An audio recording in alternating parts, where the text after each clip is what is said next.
1,358 new positive cases were reported in Goa on 18th May 2021.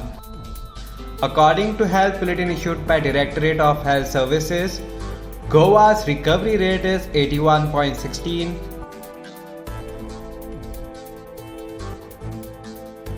In total, 1,12,633 people have recovered. 3,120 people recovered in last 24 hours.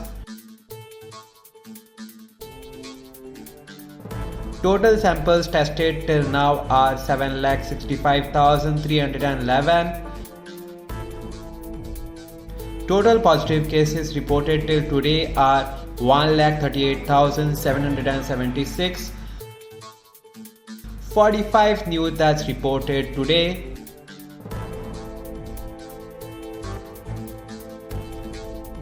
In total, 2,197 deaths have been reported till now. Active cases in the state now stands at 23,946. Bed capacity in COVID care centers are as follows. District North, total capacity 351, current vacancy 238. District South, total capacity 230, current vacancy 136. Subscribe to Goa First News and Entertainment channel and click on the bell icon and never miss any update.